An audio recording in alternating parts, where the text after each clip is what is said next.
It's still the 12th of July 2022. Hope you're out there still having a good day today. Start off by saying if you haven't subscribed, hit that subscribe button. Talk to you a little bit today about, what is more likely to be attacked. Of course, most people would say New York City, Washington, D.C., big places like that. I would think if it was going to be like a small attack, they would hit a smaller town or a smaller area, and some of you are going to be like, that makes no sense. Why would they do that? Well, let me explain.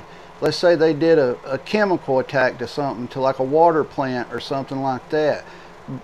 Smaller towns doesn't have the amount of government backing as bigger cities do, bigger towns do.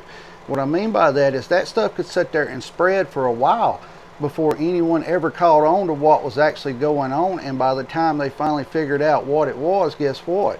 It has spread all the way across the country. That's the way I look at it. I've always thought like that.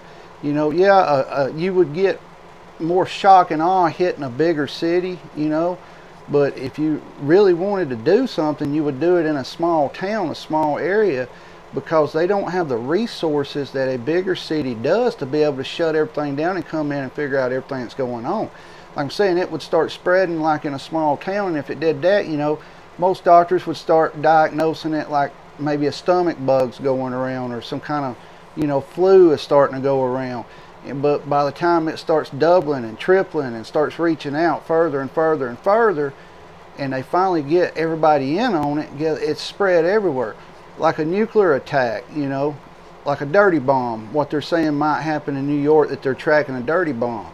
Yes, you would get more people injured from it in a bigger area, but if they was to go out and hit a small town first, that would put a lot of resources in that area, and then it would open up the bigger towns to attacks. You got to think outside the box on this. These people have no morals to them that does stuff like this. It's just they just do what they want to do, and you can't figure them out. I hope nothing like this happens, but like I've told you, it's time. Everything's starting to speed up more now. We're starting to see more things happening. Why New York would release that public service announcement yesterday is beyond me.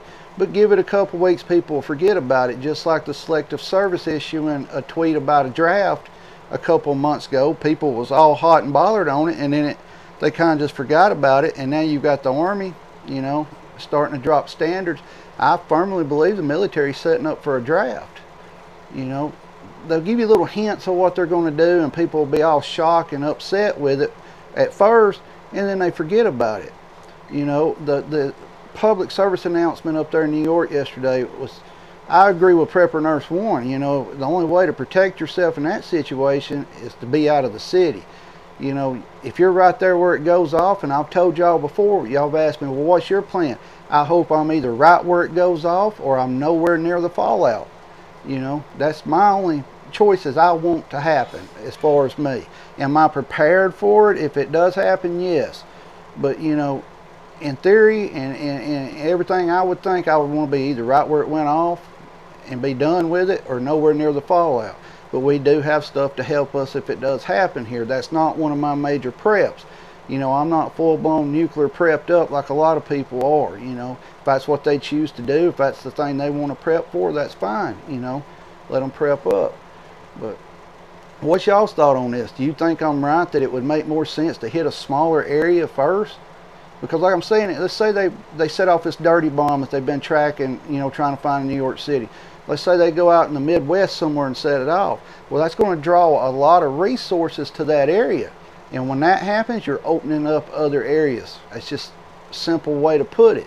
Everybody thinks that it's always going to be the bigger cities that get hit. I think it's going to be the smaller cities, as far as that type of situation. A nuclear war, your bigger cities will get hit, your military bases will get hit and stuff like that.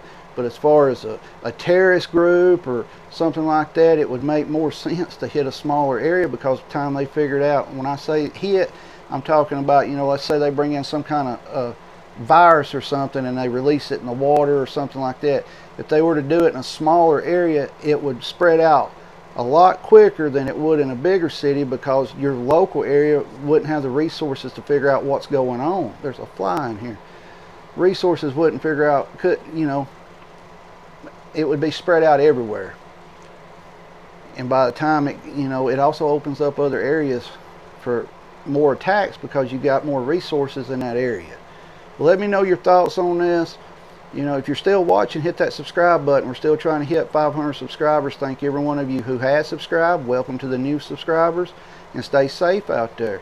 You're not safe anywhere in America anymore or in the world, as recent events have showed us. Keep your head on a swivel.